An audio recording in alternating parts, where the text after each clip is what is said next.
that when you actually kind of hear the reason why they are so different. But yeah, because they're such, I say how they common. Yeah, I mean, goose is a common British word. It's a common British bird. Sure. Goose is also a bird that you find in the Americas. Yeah, Canadian geese. Well, birds do have a habit of They migrating fly. where they want Yeah, to. they don't. Yeah, there's no passport control on them or anything like that. Yeah, they just go where they like. They ignore borders completely. I think it's rude because the Canadian lyricist is not going to be able to, really put together a great rap with moose and goose and geese and meese. Yeah, so there is that problem there. There's got to be someone who's done. There's got to be a Canadian rapper somewhere who's managed to put moose and Make it geese happen. together. I'd like to see, what's her name? It was Raina Del Mar, but she's changed her name. She's a singer-songwriter, poet who became famous for the. Oh, it doesn't help. Starts with. Sounds like. I think I'm pretty sure she's gone to her real name now, which is Ellie or Elle, and she did the thing about. She's done quite a lot of Star Trek things. So she's on Instagram and YouTube and probably TikTok. Oh, yes. And it's lots of ryming and young lass who's very, very talented. She does things like with science as well. So she became viral with something about, I want to say, black holes or space. Yeah, or just being in the engineering department on the Star Trek. Yeah, she's done her last quite a few of those. Yeah, which was fabulous. I remember watching that over and over several times. So I think quite possibly, I think she could possibly come up with something. I believe you were right. She's got the skills. Yeah, she's very talented. I love the fact that we'd gone so far down the rabbit hole of trying to work out who she was that we'd forgot the original thing of someone rhyming the root of moose. Yeah.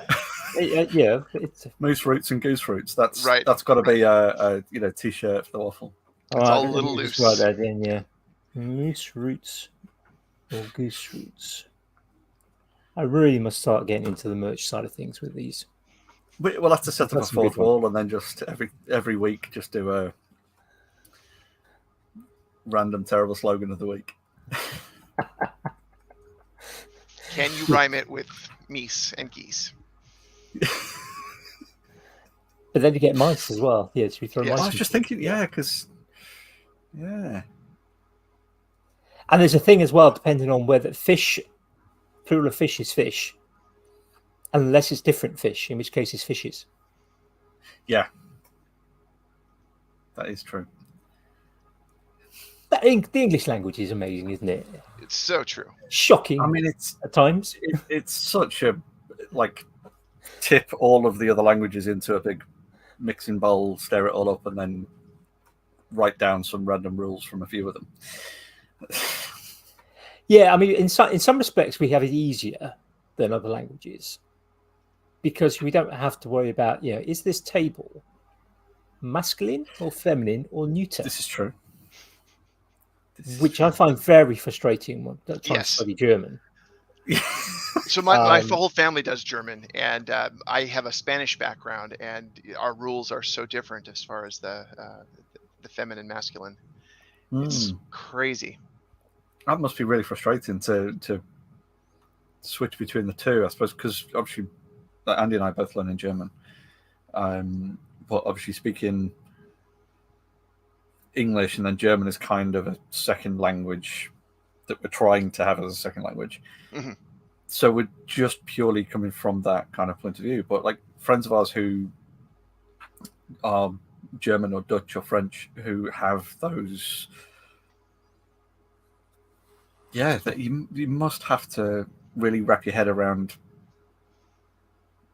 the differences in the gendering as well. I hadn't even considered that before. I think if you've got one of the kind of European Romantic languages, I think it becomes, or the Germanics, I think others become easier.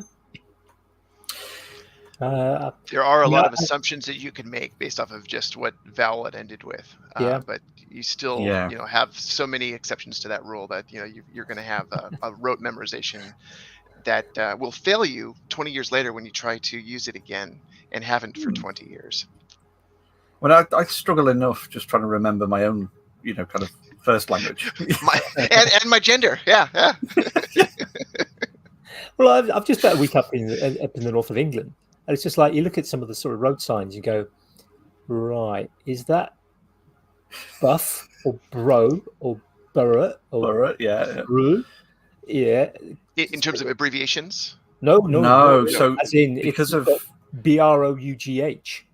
Got it. Yeah. Anything with the OUGH can be pronounced seven different syllables with that same 5 letters. Mm-hmm.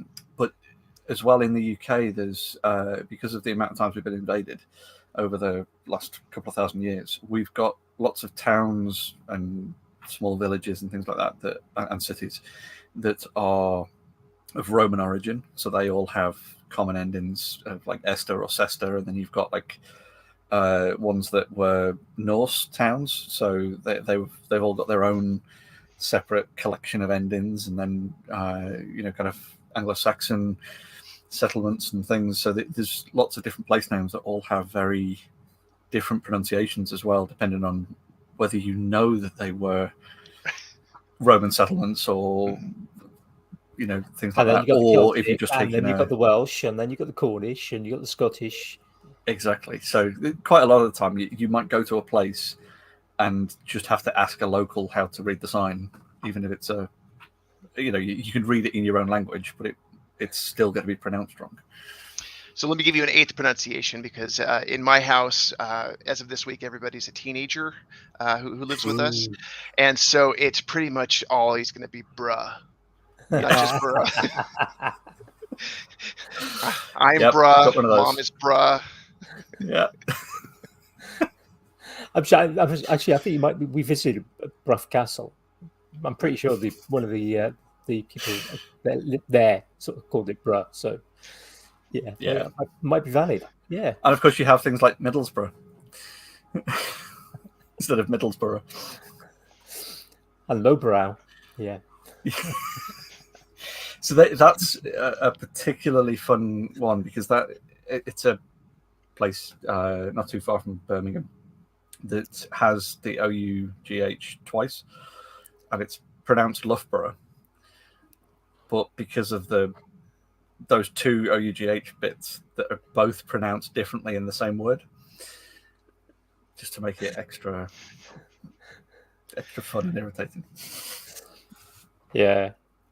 What's his Gorman? Dave Gorman did a thing. Dave Gorman did a piece on that. Yeah, talking about I'll get a link. American tourists kind of asking how to pronounce the word, and because there's it's not the most culturally high class of places, so but it has a university. It has a university, so he told the American tourists that it was pronounced Lowbrow University. That's excellent. Yeah, it was both a lie and not a lie, so it worked. Or as Alan's put it, Luga. Yeah, Luga. Yeah. So English is fun. So Moose and Goose. Yeah, that's where this started. Yes. Yeah, it's where it all started in the pre-chat. 10 minutes ago. Yeah. I mean, in typical us fashion, we were originally talking about Susie Dent, so good place to start. Yeah, I mean, I'm not going to deny talking about Susie Dent. You did mention she's the same age, so yeah. Roughly, I think she's roughly the same age as me, give or take. So a crush is warranted. Absolutely. Oh, definitely. Yeah. Good. She has a German degree, interestingly. That's her background. She's a lexicographer. Lexicographer. Yeah, she's into words. She's into words. Published all sorts of stuff, hasn't she? Yeah. But yeah, started there with a German degree. I thought that was quite interesting. My wife has a German degree as well. So yeah, talking about languages, my wife just finds languages really easily. She's fluent in 3, conversational in another one officially, but at a level that kind of properly conversational. Most people would say fluent, and then because of that, can communicate pretty well, probably in another 3 or 4. Without too many problems. That is fantastic. Yeah, I have now and again, be watching Netflix or something, and it'll be kind of something in Norwegian, German. German and French. You'll often watch German and French sort of TV because it helps to keep a standard of language up, and language does change, so you've got to keep on top of that as a languages teacher. But then she'll be watching something in Swedish is her other language. French and German degree, did obviously French as well there. But had to do a second language at university, so did Swedish. So because she's Swedish, she can also kind of pretty much understand Norwegian and Danish.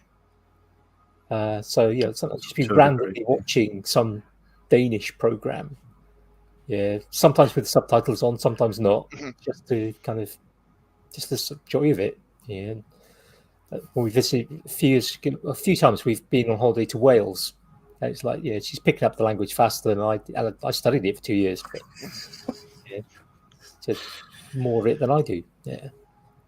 See, now you need to take it to places like Liverpool and Newcastle, Glasgow, to just really, really test the language. Her father's a Scouser. So Liverpool was visited often when she was a child, so that's not a problem. And my wife and the kids went on holiday to Newcastle without me a few years ago because I wasn't up to traveling. And so no problem with that. And she picks up accents as well. Oh, okay. Yeah. So like we were talking here, if we were to move somewhere else in the country, because she grew up in a fairly, I would call it, posh city in the south of England. So it's very well spoken. It's like if you got a job in, say, Newcastle, you'd be the sort of southern posh teacher. It's like, it's like you said, she pretty soon would pick up enough of the accent for them not to even blink. They know she's not local, but not enough to kind of go, "Oh, you're from Interloper." Yes, from the south, from France. Until she tries to go to lowbrow university, and then goes, "Oh, yeah, that's the one we got. That's the outsider we tricked." It's just one of those people that, I struggle with languages, I have to admit. Same. But I mean, I did German for 5 years at school, and I've done German evening classes several times, and I've been doing it with Duolingo for over a year now. We just got to keep dragging you on the plane to over to see our friends in Germany. Exactly. You got to immerse yourself for sure.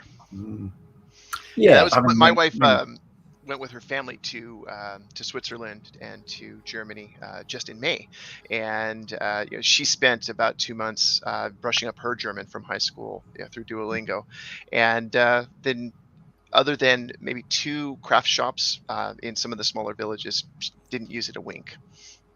So it's like, time I won't get back, but still worth it.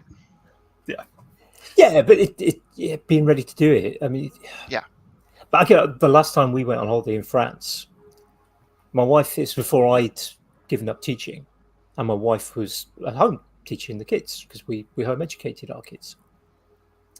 And she didn't. We were on the ferry going over, and there was somebody French who was a bit stuck on something, so she'd helped her. And I was like, "French is still very good." No, I'm really rusty, not very good at all. It's like, okay. I don't know French well enough to, I know half a dozen words at best. And then we went over to. We didn't go to the Normandy beaches, but we went over to kind of sort of Normandy, and we went to see the Bayeux Tapestry. That was one of the things we really wanted to see. My wife's really into sort of tapestry and embroidery. Really wanted to see the Bayeux Tapestry, and it's amazing to see. And as part of that, there's actually the Bayeux Tapestry Museum, and there's two other museums. One of which is the World War II Landings Museum, and there's another museum which I think is just the Bayeux Museum Art and Art. Yeah, it's just the art museum. You get this sort of three-way ticket, so you can visit these three museums on this one ticket. Oh, so we go to the first one, which I think was the World War II one. And my wife did all the buying of stuff and the tickets and things. Which I, shame to say, but yeah, she's better at it than me. And God knows what we would have ended up with if I'd have done it. But I didn't want to be the British guy just sort of pointing and kind of going shouting louder. Hey, she's at the desk for quite a bit of time, and I'm a little bit like, something not right here. Yeah. Did she just sell me for something? Well, you never know. And she comes back over. For the tickets somehow. Yeah, she comes back over us with the tickets and everything all right. She said, the lady on the desk wanted to do a survey, which included knowing which part of France I came from. Right. The one across the channel. Don't you dare say your French isn't very good. It's like, yeah. Northwest, way northwest. Yeah. That part of France is just north of Calais. I mean, to be fair, I'm about 35 miles north of Calais. You are closer to Calais than to me. Yeah. Okay. Yeah. I could literally. Yeah, I mean, to be honest, if there weren't too many queues at Dover, which is terrible at the moment because of some stupid idiots who decided that being part of Europe was not a good idea. I could be in Calais quicker than I could get to. The last time we went to Calais, which was before the exit, which I'm not going to talk about, we could have got to Calais quicker and that's been on a boat, never mind on the train, quicker than going to Jamie's. How quick is it to get from? Because I mean, you can get straight across the channel from St Pancras. So train wise, so I think it's an hour from. All right, I'm not sure if it's an hour from Ashford, which doesn't run anymore, just to Paris. I think it's half an hour from St Pancras down, so you can get down to Paris in an hour and a half from London on the Eurostar. Yeah, because it's so your queue for longer, right, to get your passport, and the actual journey. Yeah, because I can get from mine into St Pancras in just under an hour. So if it's then kind of the same again, it's just mad. Are those crossings full passport stop now, or you just have to show identification? Okay. Yeah, full passport. Yeah, and Dover so the train, the tunnel goes from Folkestone.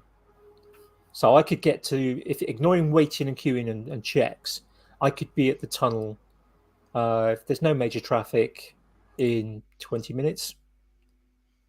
And then obviously you have to queue and checks and all that, which used to take about 45 minutes to an hour, just because of the amount of queuing and actually loading cars and buses onto the trains.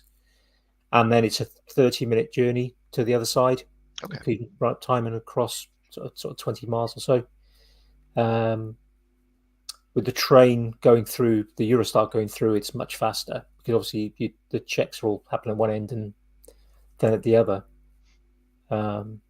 So I could, with the ferry, it's a bit longer. The ferries go from Dover. There are lots of other ferries around the coast to go to other parts of France or Europe. But if you're going to the shortest one, it's Dover to Calais, which is a crossing of about an hour and a half, depending on the type. Yeah, about an hour and a half. So typically with loading and unloading, you're probably talking about 2.5, 3 hours. But now the queues, the motorway highway that goes kind of north from the coast to London, or to the M25, which is the circular car park around London. With the car park. Yeah, I'm not sure. Yeah, that's about halfway up it now. One side is closed and just being used for parking lorries. Wow. So that's about 20 miles of car park, lorry park on the motorway. So now they've got two. Then they've got two directions. On the two carriageways going the other way. Mm-hmm. Then they moved the traffic over off onto the other direction. Wow. Now, are they fully idled, or are they in queue for something? They have to queue up for the checks, for those checks, for the full passport checks, passport checks, full load checks every time, going both ways. Wow. I did hear that there was a truck driver who had his lunch confiscated because of it was like a ham and cheese sandwich, and you can't take dairy or meat across into Europe now from here. So he had his lunch taken off him. It's it's frustrating. That'd be the TSA line. Like, no, I'm not giving up one more soda. Just eat it while I'm in line. Yeah, I saw a thing with that the other day where someone had bought like a fancy bottle of brandy or something, and then tried to take it through. It's a 200 bottle of brandy. Yeah. So they just got to the thing and then realized they couldn't take it on the plane, so they just downed the entire bottle. Yeah. I would be getting on the plane if I did that. Yeah, I think that they had to be kind of tipped in. This is the maker's dilemma, but it's going through any of those checkpoints. I've lost count of how many like pocket knives I've had to surrender at those things. Yeah. It's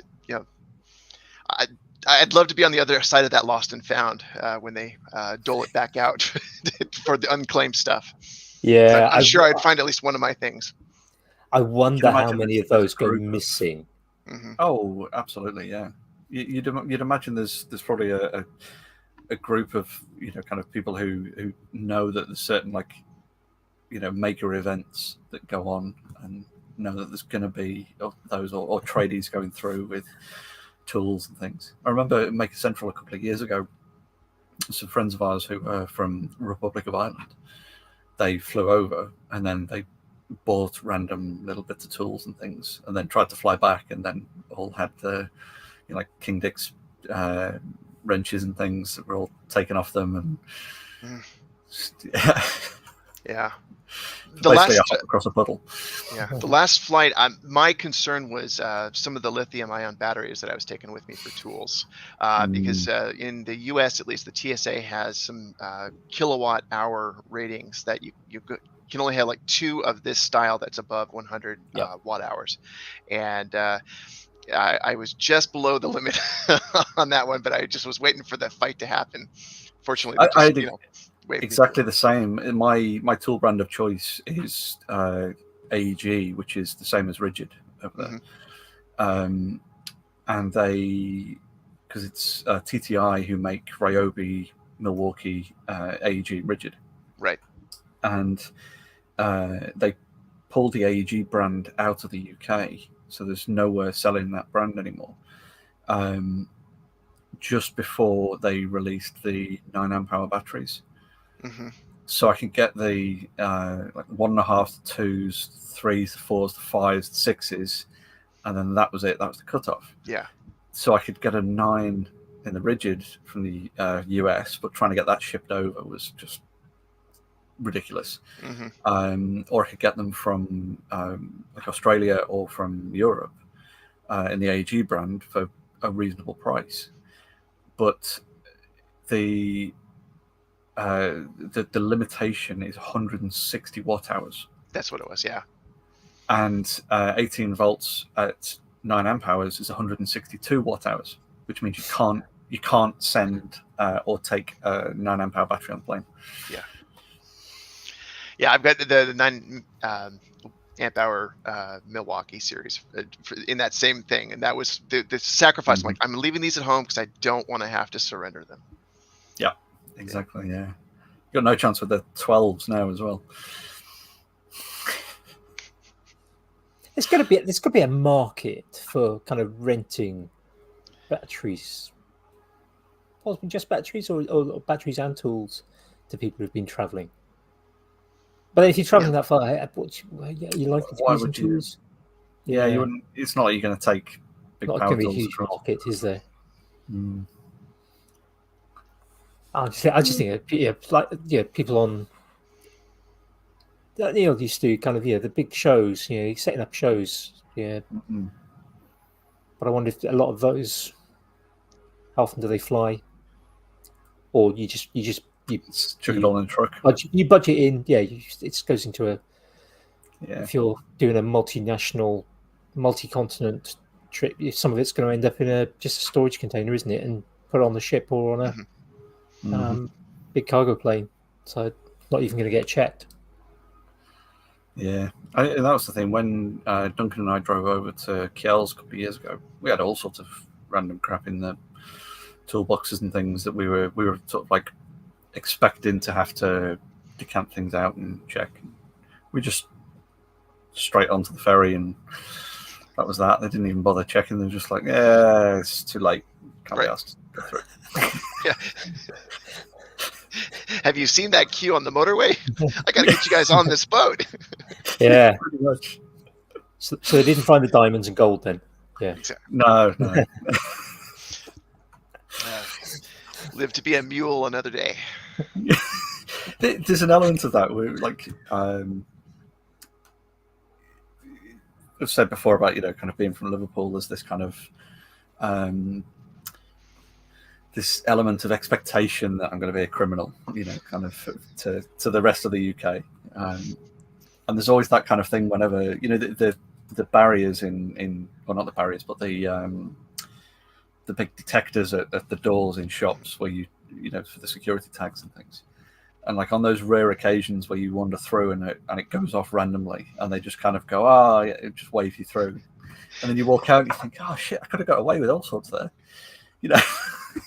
Yeah, or I had the receipt ready. I was ready to show, exactly, and they didn't care.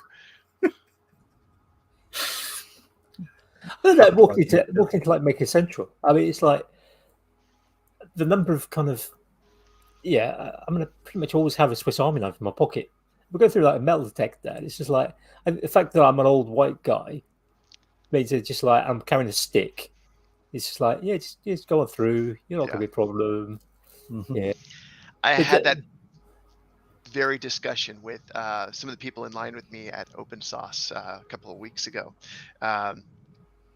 Teenage kids, mom being the chaperone for them, and they got to the point where they started having all the signage saying, here's what you can and cannot bring into the facility. And we had this discussion about, what do we think is going to be a confiscatable knife? Because I had my keychain, I had a small blade on my pocket, and started putting everything back into the very bottom of the backpack, hoping they wouldn't search it. And you saw this 17-year-old just getting more and more nervous, and finally he pulls out the one that he's worried about, and it's a folding hunting knife.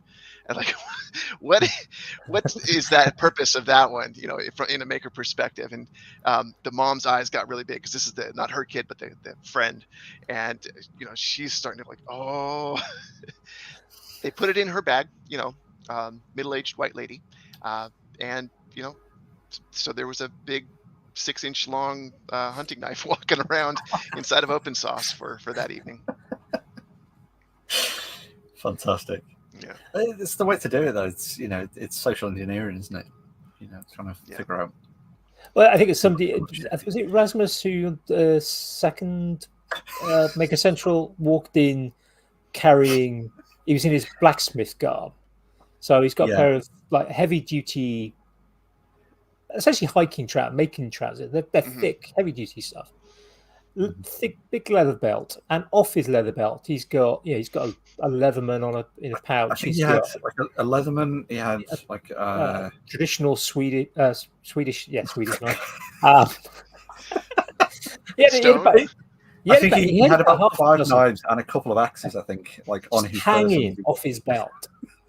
It was like, and like, I think it was like, I think was it him or somebody else who got sort of stopped and they said, "You do know I'm going into a thing full of tools, so if I actually want to cause damage, I don't need to actually carry anything myself. I can just grab a chainsaw or a bunch of blacksmithing hammers and just cause havoc." I'd love to do that kind of thing. Of just if you're in a shirt with with the usual kind of like odd pens and pencils and have all of that kind of stuff and get stopped and have all of the stuff and then just take the pencil out and go, you have seen John Wick, right? So I thought you were going to go the Mary Poppins route where you start pulling everything out of every other pocket. That's my usual trick, to be fair. Okay. Oh, Mad Max 2, wasn't it, where he's kind of going to the Thunderdome and he just starts piling up. Yeah, so you leave weapons behind and he ends up with a pile that's kind of like foot high and 2 foot square. The way to do it. But going back, open source. Tell us about open source, because you're fairly local to open source, aren't you? I am. I'm in the San Francisco Bay Area, so this was one of my local events, and I have to admit I was having withdrawals from the Bay Area Maker Faire, having been gone for 3 years at that point. So it was one to definitely check out. And between the YouTube crews that were there and the maker spaces that I knew that were going to represent, I really wanted to go check it out. So I only got to do one of the 2 days. I was there on Saturday the 15th and got to see a couple of the discussions that were on stage, including Mark Rober. Great production. For their first year, nice. They did a bang up job of organizing it and promoting it. My first drawback, and it was mostly me being the introvert guy who likes to have a little bit of space walking around, it was crowded. And so they had booked one of the piers along the San Francisco waterfront that has been converted into an event space. It was the way it looked from me, the patron of the event, is that they possibly could have leased the entire pier and had double the space, but there was a curtain at about halfway down the pier where the stage was, and everything was confined into the first half of the pier. So it felt crowded, which for an event isn't necessarily a bad thing, but it was loud as well. And so that was my only gotcha is there was some really interesting booths all along the way, and I would get bits and pieces, but you didn't really have the time or the mental energy to focus on one conversation during much of that event. So I did a bunch of loops, met up with some people at the maker spaces that were there, kept looking out for opportunities to meet and greet. I know I saw Ruth Amos. She's a VIP at that event, so she was up in the mezzanine. I only had the poor man's ticket, so that was the closest I got to Ruth. But just really enjoyed hanging out with some fellow makers, and it was also an opportunity to do just a little bit of touristy stuff in my hometown, because parked next to the event space was a Liberty ship from World War II called the Jeremiah O'Brien, and it was one that I've had multiple opportunities to go and tour it and kept missing that opportunity. So it was neat to get aboard that ship. They had it actually running. It was moored to the dock, so they had the engines engaged, and so you could go all the way down into the steam center of the ship and watch these 40-foot tall pistons doing their thing. And a couple of guys that they were sweating through their overalls, but smile from ear to ear, because this is they're volunteers for it, but they got to to let the ship run, and so they're walking around with their oilers and just having the best time. And so I'd shout questions at them about the lifting, the valve lifters on some of these huge overhead. I guess it was an overhead cam. Some of the camshaft stuff that was at work in that assembly was absolutely marvelous. So of the day at Open Sauce, I probably spent more time on the ship looking at some of the bits and pieces that were actually in service and churning water underneath the ship, possibly tearing the deck off of the the pier if they actually spun it up a little bit faster. But it was fascinating to see that relic and well maintained boat in service. Nice. So yeah, that was actually where they had everybody eat lunch, was up on top of the Jeremiah O'Brien. And Okay. what was interesting, it was a package deal for the food where you buy a ticket and get for $30 ticket for what amounted to a burger, chips, and crisps and a soda. And it was one of those ones where like, I think I'm going to skip that line, and left mid afternoon to go find my lunch somewhere across the street. Probably half the price and twice the food. Yes, on both. So how did it compare to the Maker Faire? Relatively small. So it was, I think that the players that were really first to enroll in as exhibitors were some of the BattleBot and combat robotics groups. Second behind them were many of the STEM and robotic engineering clubs all throughout the west coast of the U.S. So they had a very large presence there. In fact, there were three, I want to say, different styles of BattleBot boxes that had been set up, and they had competitions throughout the day, and that took up probably 30% of the real estate inside of that event space. Oh, wow. So they definitely had a huge presence. A lot of some corporate money went into those pieces, and then what was left over was either the stage for all of the big presenters, and then about 6 rows of tables and booths for some of the smaller groups who were exhibiting some really neat stuff. But where it was mostly focused was on heavy on STEM on the engineering side, not as much on STEAM, where you'd have some art forms and neat craft that you would often see at some of the other events. There was zero woodworking, and very little having to do with like CNC type work. There's some 3D printer groups, but mostly they were hawking new different types of filament. So it was other than the things having to do with the robotics competitions, I didn't have a whole lot that piqued my interest, because I was really looking for, anytime I go to the Maker Faire, whether it's a small community one or some of the big anchor ones, is that they'll have like a Renegade Craft Fair. And so I really like seeing the artisan work intermixed in there, and that just wasn't present. It definitely feels like it was more tech nerds than everything else. Yeah, and content creators and tech nerds for sure.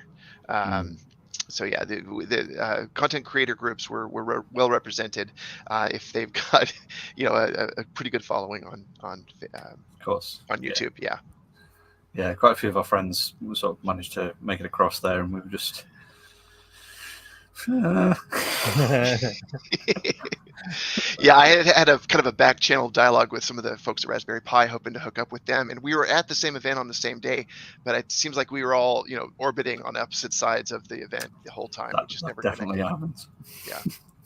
Yeah. How did it work with like the battle bots and stuff? Because we've had one of the years at Maker Central where they had an arena set up within the event space, and it was just unbearable for most of us.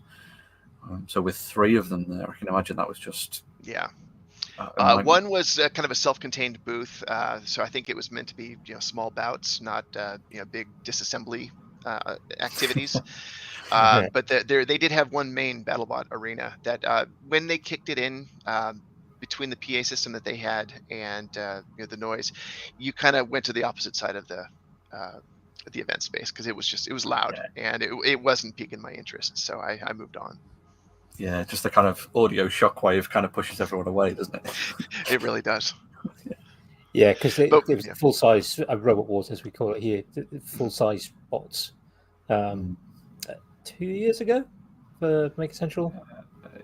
20. Yeah, I want to say 21. 2021. No, it can't be 21. 22. Yeah. 22. Yeah, it was 22. Yeah, because we're in 2023 now, aren't we? Yeah.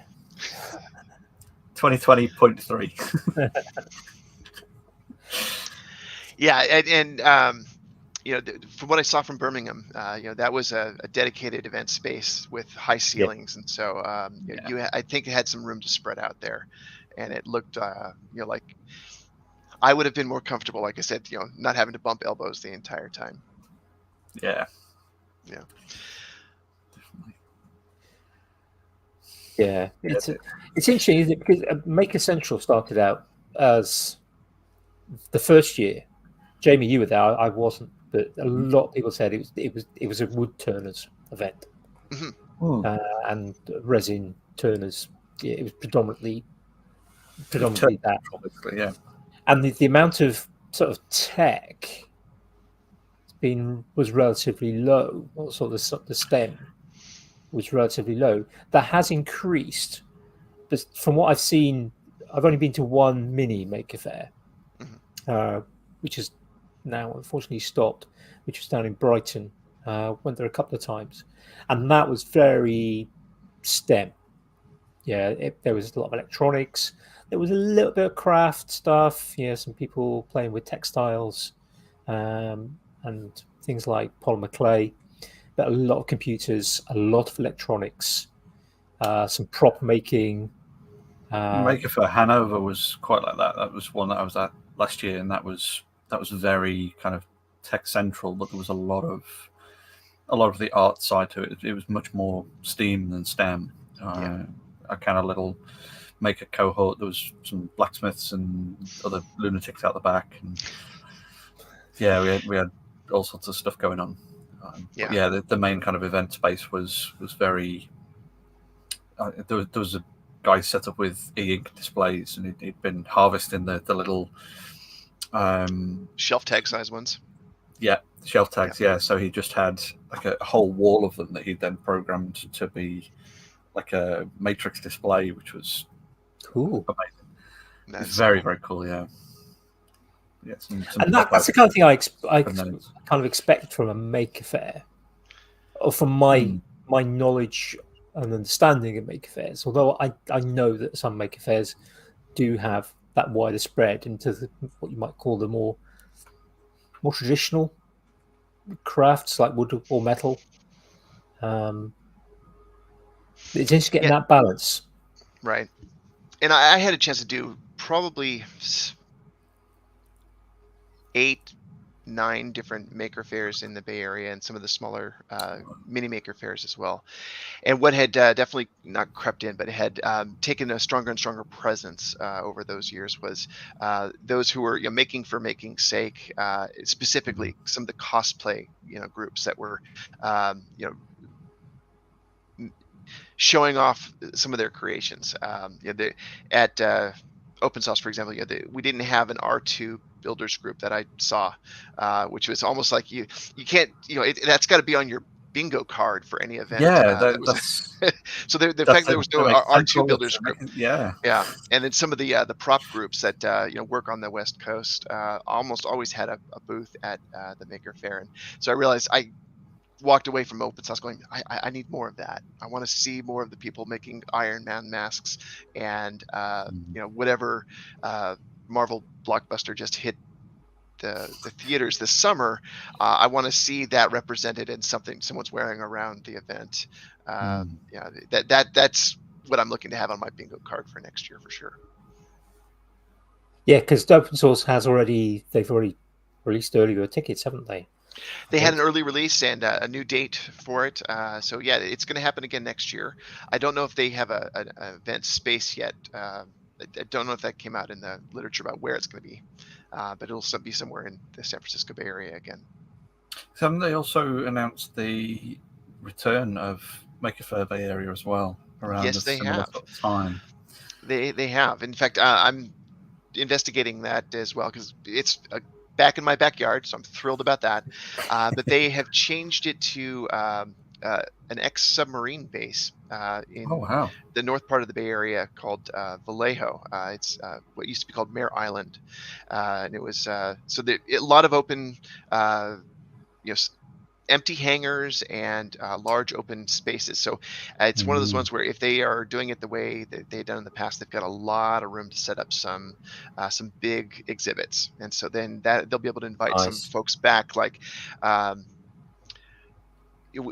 Each summer, at the end of the summer, is the Burning Man Festival that's in the Nevada desert. Of course, yeah. And many of those artisans live in the Bay Area. So they had always had a large presence for kinetic sculptures and big fire arts presentations at the Maker Faire. So I'm hoping to see some of that come back, because it's really fascinating to be within the proximity of the shockwave of some of those propane bursts that they do when they're made a giant sculpture that's meant to be out in the desert, but you could just feel it taking your eyebrows off.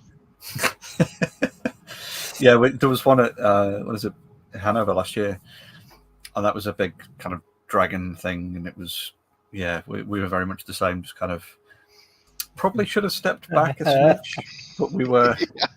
Those safety fences were just a suggestion. I think I don't even know if they still had the fence up when they did because they kind of had the daytime demonstration and everything, and then when they closed the main event down in the evening, all of the sort of exhibitors and all of the other makers that stayed behind, and the hosts put on food and drinks for everyone, and then once everything got dark, they did another show of the dragon. So. Seeing it all pitch after black, dark, with the sort of 20-foot flames coming right overhead, and that was pretty impressive. I enjoy seeing some of those kinetic sculpture, especially if there's fire involved. Yeah, I mean it doesn't exactly. It just speaks to all makers, doesn't it? It's just it moves and it breathes fire. Yeah, fire makes everything better. Yeah. Mm-hmm. Apart from ice cream. I don't know. Have you ever tried? It's usually the other way around. That ice cream makes fire better. Well, Andy's probably still on, so we'll call bacon, the add-in that will make it better. He's trouble. Yeah. I wonder if he's still on. Yeah, he's not. Though he did say he was scared of you. So. Yeah. It's a mutual scared. Entirely fair, I think. Yeah. I haven't kept up to date with how his build is going on his new workshop. It's looking good. Yeah. It's framed. I don't know if the roof is on yet, but it was. Roof's on. Okay. Sheeted. I think he was doing. Last time I checked, he was doing gable ends. Cool. Last time I saw was framing, but I'm so far behind on. I think my podcast listen list is like 40 something long now because of being on holiday. YouTube is hundreds behind. Yeah, I've not watched any YouTube, and I've hardly seen any Instagram for a week as well. You're still in? Yeah, stop talking about him now. Bacon. Yeah, I'm the same way.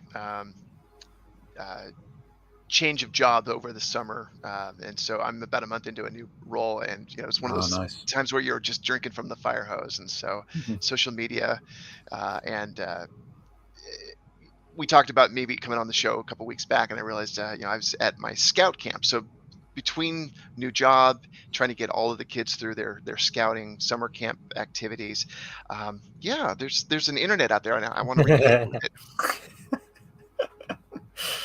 Yeah, the new Zelda game has been taking a lot of my time, so that's kind of been, as and when I get enough kind of mental space to just sit and do nothing for a moment, I'm firing that up, and then realizing that I sat at the PC this morning for an hour or so, did a bit of 3D modeling, set some prints going, and then just kind of been busy the rest of the day. So it's forgetting things like YouTube and stuff. It's probably not a bad thing.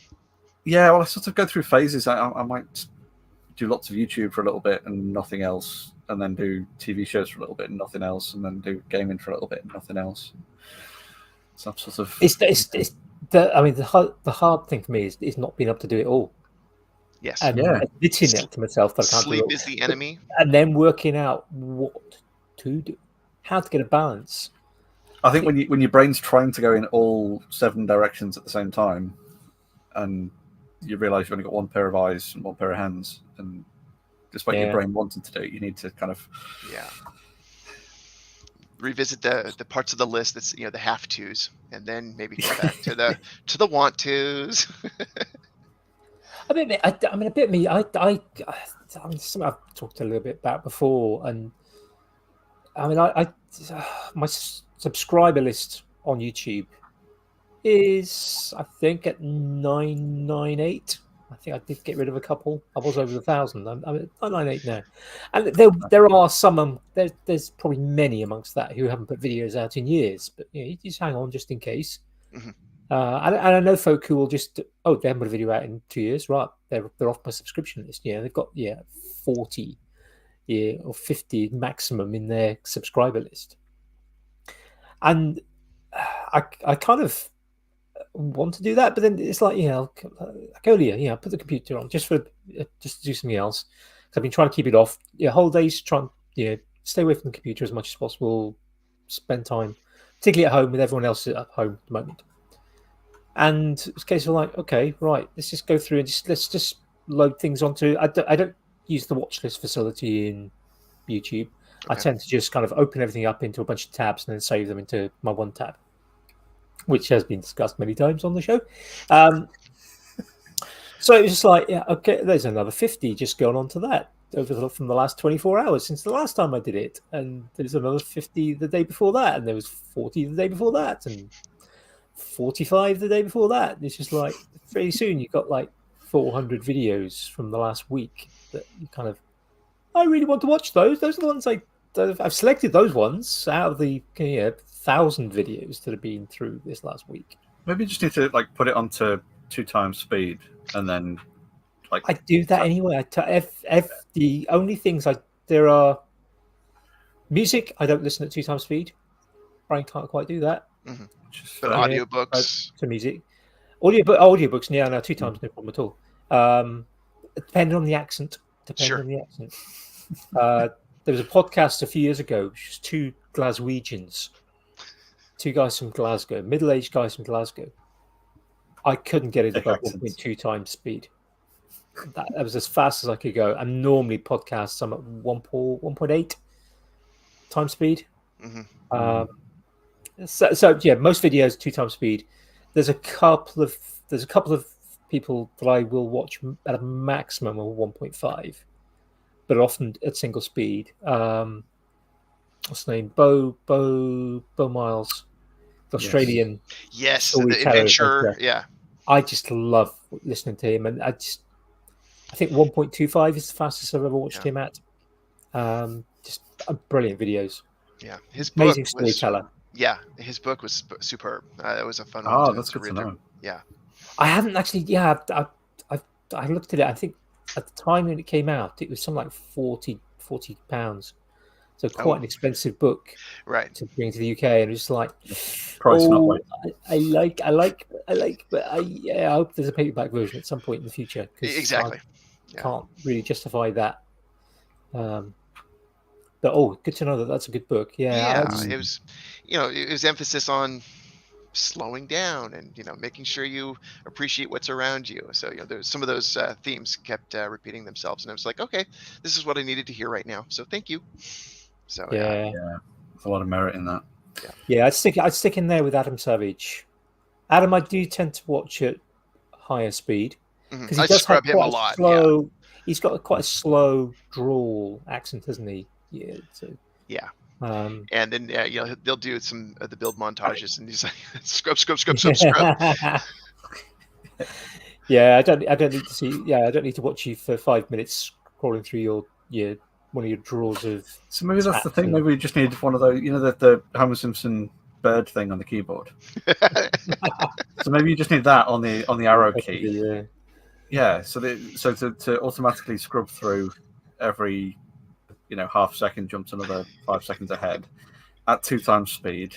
Just take a bunch of drugs and then just work through your entire YouTube catalog.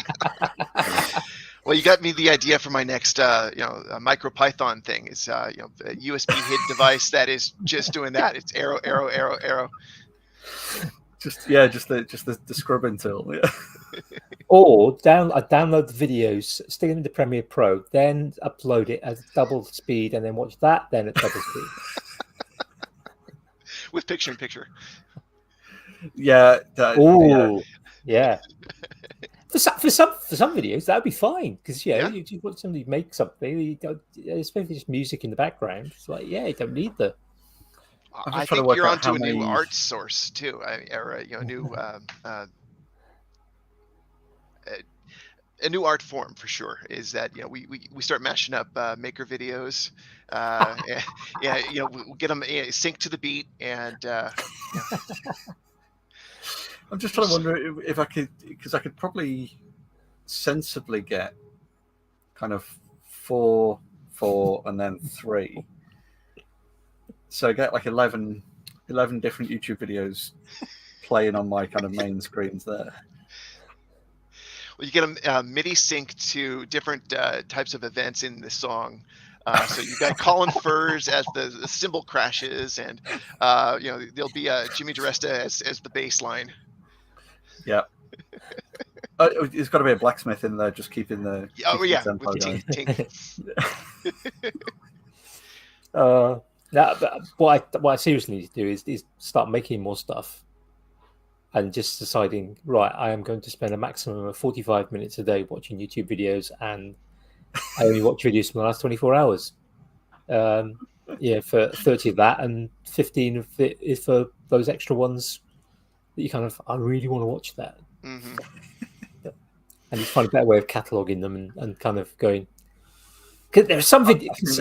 I find there are some videos. It's like, it's a really short video. You might go, okay, I can watch that quickly. It's a 4-minute video. I can watch that at 2 minutes speed. That's 2 times speed. I can just watch that while the kettle's boiling. Or there's others. So it's like, it's a 30-minute video by somebody who makes really good videos, and maybe it's a topic of something that I want to have a go making, and it's like. Well, so I'm wondering if there's you realize the pot's already gone back to tepid, and you got to start that process all over again. Oh, the number of times that we've got our kettle. Mug up, you got a cold brew. Yeah, we've got an electric kettle, as is common in the UK, and it has a light that comes on. So when you first switch it on, cold water, it's blue. When it gets to boiling, it's red, and it kind of goes through a gradient change, going from blue to red at different temperatures. And when it's boiled, it switches off, but it stays red until it cools down below, I think, 50 degrees Celsius. And the number of times I've been kind of come back with lights already out. And then come back and the lights out. Yeah, it happens a lot. And the tea bag still in the mug. I'm just thinking that there's a market here. Perhaps there's services like Blinkist that will summarize a book for you in 15 minutes and things like that. And obviously there's like TLDR as, kind of things that will summarize articles for you and things. I'm just wondering if there's our kind of software developer friends that could take, when you get on the scrub bar at the bottom of YouTube where you get the points that most people watch. Yeah. That would rewatch. Take that. And just scrub through a video, make all videos 30 seconds long, just around those highlights of where people are rewatching to get the key points, and then you just have like there was a reading service called Spritz a few years ago that would it would feed you could give it a block of text and it would feed the words to you one at a time. With specific letters highlighted, so that you would basically just focus on the center of the screen, and it would feed the words. Reading cadence. Okay. Speed reading, yeah. So maybe you could do the same kind of thing with you just kind of queue up your playlist. It would summarize everything down to 30-second video based on the histogram. Histogram. I like that idea. And then you could just stare at it, hit play, and just have 30-second. Well, I suppose it's just YouTube Shorts, but kind of AI generated into your face. It's got to be or just the ability to kind of say, okay, this user, 99% of their videos, I flip to the end because I know how to Finished do the product, thing yeah. they're doing. I just want to see the finished product. I want to see what they started with. Or like there's a channel called My Mate Vince, which is a guy. I think he's might be ex, but a British Telecom engineer, and he fixes stuff. And he generally gets like broken Sony PlayStation, and the disc won't come out, or the power won't come on, or This is starting to or sound the like our hair mate dryer. Al. Yeah, he literally he will just open it up, find out what's broken, fix it, plugs it back up. That's it. He'll buy stuff off eBay. People will send him stuff, and he fixes it. He's also doing it. He's bought a Rolls Royce, quite an old Rolls Royce, for about £3,000, and he's been doing that up bit by bit. So he just likes to fix things. Nice. And that's it. Some of his videos are 15 minutes long. Some of them are 45 minutes long. And it's like sometimes I just want to know, did he fix it? Yeah, it's like I might not be in the mood to kind of watch the entire diagnostic process. And it's really, from an electronics point of view, it's really quite fascinating Yeah. to follow through the diagnostics process. But sometimes I just want to know what the problem was and could he fix it? So it's like he's scrubbing through trying to find, when did he find the bit where, that blown capacitor, right, or the track was blown, and he replaces the track with just a bit of cable from one point to another. And it's like, that's what I know. That's a pretty neat channel. Yeah, My Mate Vince, very worth a. If you're into, as you are into a bit of electronics, I definitely am. Yeah. Yeah, definitely worth sort of checking out. Some of them are really fascinating. Sometimes he'll have 3 or 4 items, and in 15 minutes he'll just buzz through and fix them. And sometimes he just goes, "Look, you've seen me do this before, so I'm just gonna pause the camera here, and I'll keep it running, but I'm going to edit out the next until I find the problem or whatever, and I'll show you." Or he gets to a point where he goes, "I really don't know. I'm gonna. If you've got some comments, I'll come back to this one." Or he'll pause it and kind of go, "Yeah, I took a week to do some research on this one to find out actually what the problem was." He's quite honest about it, or doesn't fix it at all. Yeah, he's had a few where he's just like, "Nope, just about to bin it." Yeah. It's similar to like the Big Clive approach, isn't it? Where you just go, "One moment, please." Pause the camera and then come back with, "I've just come up with this way of redoing this whole thing." 6 weeks later. Yeah. Definitely a sort of channel that can grab one's attention. Okay. Well, I was going to say it does sound pretty good at that. Yeah, practicing my segues there. Yeah, it's full of tools. Full of tools been come back. So I've been getting the lessons from Steve. Yeah, very exciting. So this is the point where we kind of ask about things that have been kind of grabbing your attention, whether it be things you're watching, reading, doing, have done, are about to do. Doesn't really matter. It can be one thing, can be several things. So anything's acceptable.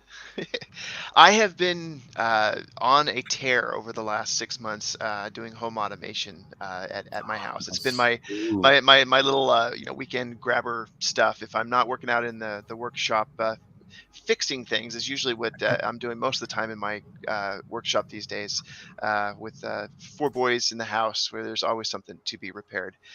Dishwasher was the most recent, but when I'm not doing that, it was working on some home lab setup and getting Home Assistant, the actual platform Home Assistant working and streamlined in my house. And so spent a lot of time focusing on ESP32 devices, and then making some of the Raspberry Pi Pico, and now the new Arduino R4 that has a Wi-Fi S3 chip built into it now too, has been on my workbench and actively focusing on making some of those devices. So most recently, now that we're at the end of the summer here in California, we say that wildfire season is year-round at this point. We do expect that some of the wildfires to really kick in mid-August all the way through the end of October. And so air quality and some sensor stuff on humidity and temperature has been top of my list. So I've now got MQTT devices doing air quality index, particles, PM 2.5 particle analysis, and temperature and humidity outside my house, feeding into my Home Assistant and feeding a couple of other data analytics things that I've been working on too. So it's been a lot of nerdery on the home lab front. It's been piquing my interest as of late. Very much the same with hygrometer. It's like a BM 31 next to your pinky finger. Yeah, I was trying to remember which one it is. Can't remember, but yeah, it's one of those just bog standard little temperature humidity Nice. on a first gen Pi. Okay.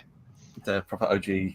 But yeah, I've got 3 of those set up. Well, that one's not plugged in, but the other 2 are running temperature probes for shifting my home lab. Trying to find a better place in the house that isn't just there making a lot of fan noise in my office. Yes. Yeah, so very much doing the same. I'm trying to get my head around the home automation and Home Assistant app. Very much a little bit further upstream than you, perhaps. Possibly. I'm kind of still dipping my toe in the moving water, but I finally pulled the trigger on putting some Zigbee radios Nice. into my automation, and one of which was I now found a fairly inexpensive power monitor plug. So it was meant to be an on-off switch, but it also does real-time amps and volts, and therefore Nice. watts and power. And realizing just how much I'm spending on my home lab, right? I was an eye opener. I was like, I know that I've got a ever increasing power bill, but I'm assuming it's just that it means I need to replace my air conditioner or my refrigerators are getting old. Prices going up. Yeah, prices are going up, but more specifically, I realized I'm blowing several kilowatt hours per day just on my stuff that's running in the corner of my office. Yeah, very much the so same. I'm starting to trim that one down.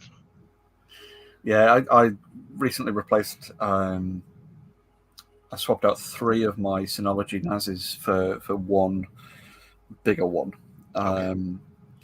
But the vast majority of my stuff is still running on an old Dell R710.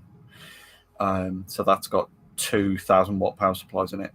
But plus idling around 200 watts a piece ish with a handful of VMs. I've used the 710s in a data center, and those does it have all the normal fans as well? Yeah.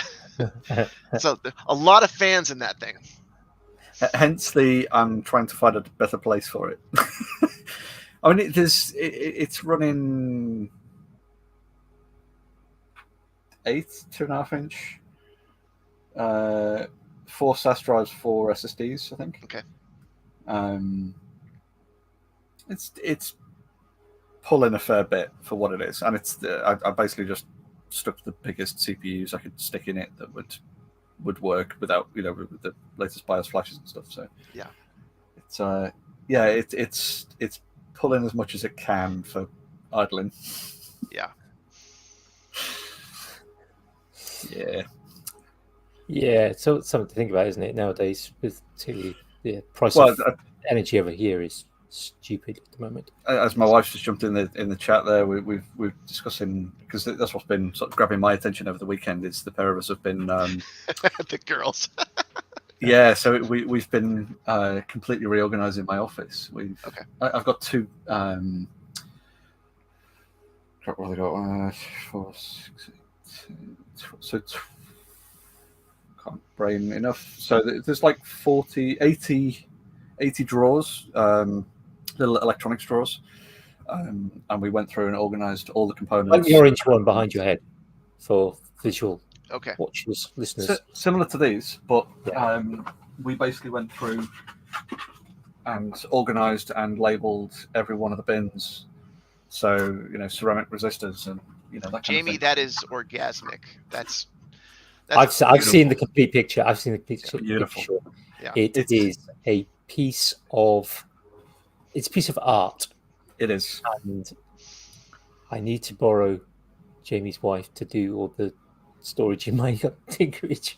We literally sat here for a good few hours the other day. I was basically at the PC with the label maker next to me, we were going through, Jackie was sorting through everything that was in there. We were organising everything into all the boxes, and then I would just kind of look at the bin and go, right, type the label out, and then she's handling the rest, and it's all colour-coded, it's beautifully organised, it is gorgeous. That's it is fantastic. Yeah. It is. I know much where so. everything is. Mm-hmm. So I just have to use it now. Yeah, I opened no fewer than 4 shoe boxes in the last 24 hours, just trying to find jumper leads and resistors for one of my little projects. So yeah, I need to go there too. Yeah, I'm trying to work out which area they're under now. Yeah, you still need the roadmap. No, it's all labeled. I just got to figure out which group they're in. I think they're up in the power section of the Power, nice. Yeah, it is so good. Yeah, that's what's been mostly grabbing my attention, is sorting all of this crap out. Mhm. That kind of links nicely to mine, to be honest. I mean, as Ray mentioned, we were on holiday last week, which is why there wasn't a show last week. We were both away on the weekend, so it wasn't going to happen. I did record a Thoughts from the Tinkerage, though, for the first time in over a year, which the Patreon's got. Yeah, Patreon's got that. That hasn't even gone up on Thoughts from Tinkerage's own yet, but let's do that actually next couple of days. I can just pass it over. But the place we stayed at was a lovely. It was a slightly bigger house than ours, in the middle of the sort of north Cumbria, basically north of England, and it was a lovely, lovely place. But it was very homely, unlike some kind of holiday cottages, which kind of feel like a holiday cottage. And yeah, it's great. It's a bed, there's a kitchen, and yeah, but we're going to be out all day. I mean, we spent quite a lot of time actually there, and it just felt really quite homely. There weren't many books, and we're very much book people, and there wasn't a workshop, obviously, because most holiday places don't have those, unfortunately. But yeah, another market that should be tapped. Yeah, well, I think so. Yeah, I think so. I'd love that. Not sure my wife would be quite so happy, but yeah, it was a nice homely place. And one of the big things about it was, unlike our house, it wasn't cluttered. We have a lot of clutter. So we have come back, and we kind of commented on it, and we sort of talked about it a little bit, the fact that, we have a lot of stuff and we have a lot of clutter, and the house, it's not a tiny house, but it wasn't as big as this cottage. So we've kind of come back, and we've spent most of the last couple of days, we came back on Friday, so we spent most of yesterday and a lot of time today decluttering. We've kind of moved around a bit. Yesterday was more kind of in the main house. Today, a lot of time spent in. I'd already sorted out a bunch of metal to go to the scrap merchant, but it was all mixed together. So I spent most of the afternoon kind of sifting it from mixed boxes to box of copper, box of brass, box of aluminium, box of ferrous, and mixed. So that either tomorrow or Wednesday, probably, I'll get that to the scrap merchant and maybe get a few bucks for it. Nice. Because there's got to be. Several of the boxes are pretty difficult to pick up, even without knackered back. So there's probably got to be £100 of metal. Now you're talking weight, not weight pounds. Yeah, not many pounds. Yeah, I was trying to kind of be a bit international. Yes. So yeah, it's got to be in excess of 50 kilos of metal altogether. I think I haven't actually put it on a balance to try and measure it. So yeah, and I've before we went on holiday, I was doing some sorting in the tinkerage, trying to actually make space to do stuff, because there's a lot of stuff currently in the house that should be in the tinkerage, because I made space for an air cleaner, which I've talked about a couple of times. That's now in. I put up a bunch of. We have a company in the UK called Really Useful Boxes, and they make really useful boxes. That they come in all sorts of shapes and sizes. They come from, you can get them in kind of 80, 100 litres. So huge boxes, this wide, that high, long. all different shapes. You can buy, like wrapping paper for Christmas wrapping paper. Yeah, you can buy boxes that are just designed to hold, part of those. You get some that are designed just the right They're size. really sturdy as well. Yeah, 30 or 40 DVDs in the cases. Yeah, things like that. So That's like they've got like solid outer rib edges. Yeah, they've got ribs so and they've got lids that lock very on. regularized sizes. Yeah. Okay. And stackable, interlocking. Yeah. Designed to stack various different ways, depending on what you get. But they also make, and I picked up secondhand about 3 or 4 years ago, and they've just been sat doing nothing. Some tiny ones, 0.3 liters. So they're kind of but basically a can of Coke size, but cubic, cuboid. And they come in like a holder, so it's like 16, depending on the size. One's got 16, and one's got. Trying to think, I've got 2 different sizes of them. One is 16, so 4x4. Another one is I want to say 16 again, but it might actually be slightly bigger. It might be kind of might be 20. So it's kind of these grids. I've literally screwed them to the wall, and you just take these little pots. The little pots come out. And they're perfect for anything up to about 3-inch long screw, and some bolts, and just those are now up on the wall in Tinkerage. Nearly awful.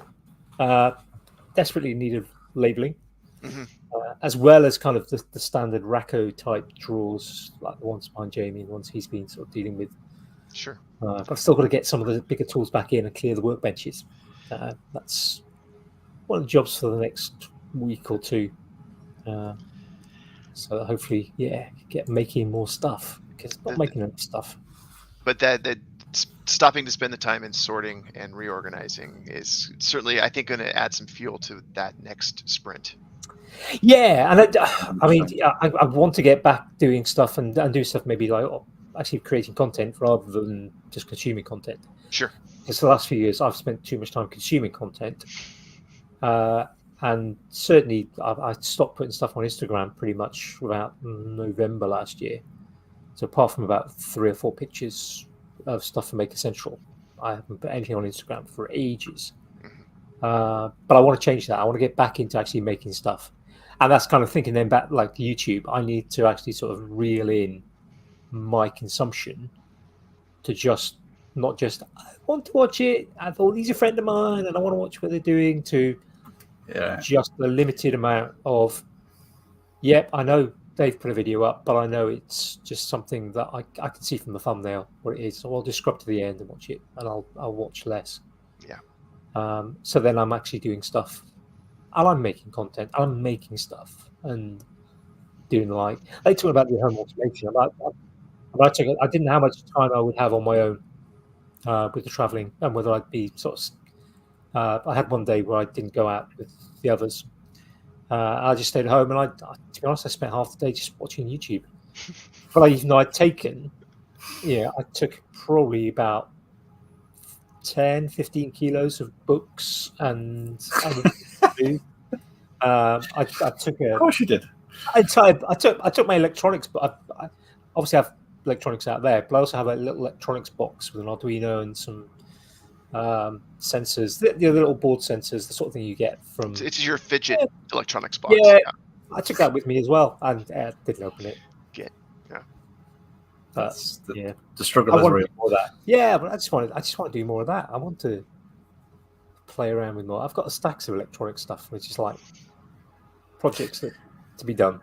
Yeah, that's very much where my sort of head's been. Just in the fact that we've got so many friends who are entrenched in that world as well, and we all seem to go through these similar phases of doing stuff. So like James from Molten Lake said about doing some of the home automation stuff at the minute as well, and obviously yourself, Sean, with the Raspberry Pi stuff and Arduino stuff and things as well, and like Duncan and Simon, who we spend a lot of time chatting to, that they're kind of in that world and playing and doing those things. We've all kind of had aspirations of doing that, but then having all this kind of, we're tie ourselves in knots, I think, more than anything. So, a while back, I set this whole left area up next to me that was just supposed to be all electronics and Raspberry Pi stuff. There's a screen set up, there's a Pi 400 and a handful of Pis on DIN rail. Mm-hmm. But then I just haven't actually done anything with it yet. But yeah, it's that kind of... I think things like ChatGPT and things has opened up my eyes a little bit for helping me get over some of those hurdles of... Give me the baseline code and I'll tweak after that. Perhaps something we should discuss in the after show. I think we go with that. So before we go to the after show, Sean, where can people find you if they want to find your work? Thanks, Andy. I am known as Tinkering Rocks on most of the social media networks. So just look for Tinkering Rocks. And I post fairly irregularly. Usually it's for fun stuff. Don't have a whole lot of produced content, but every time I get really excited about a project and talk about it, there always seems to be somebody who says, "Hey, can I push this into my magazine?" So I got to be in a couple of issues of Raspberry Pi's Magpie magazine over the last 6 months, either as the initial article or as a nod to that past article. So that's been some nice both recognition and a little bit of bragging rights. So it was kind of fun. Oh, right, for sure. Yeah. It's nothing geology based, is it? It's not that no, kind of rocks. That question has come up more than I thought I would ever have to answer it. No, it was really supposed to be like the American Idol icon was the microphone inside of some hook'em horn ears or devil ears when you're rocking out at a concert. So my logo is really it's a crescent wrench, adjustable jaw wrench inside of I love fixing this stuff. It's more like Tinkering Rocks rather than Tinkering Rocks, exactly. Yeah, Tinkering Rocks. Yeah. Oh, full circle back to the English language, and it's absolutely, yeah. To tinker. Yeah. So if you want to join us in the after show, I'm sure we will be doing a full conjugation of tinker. Yeah. That's another one. Nominative, accusative, dative cases. Thanks, Sean. Yeah, we'll end the main show here. The patrons will get the after show roughly at the same time as everyone else gets the audio show.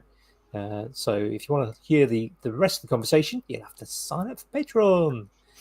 Link is in the show notes description of the video and elsewhere. So thank you, Sean. We'll say goodbye to me, folks, and catch up with after show shortly. Pleasure to join you guys. Thank you. Cheers, Sean. Forget that look of confusion.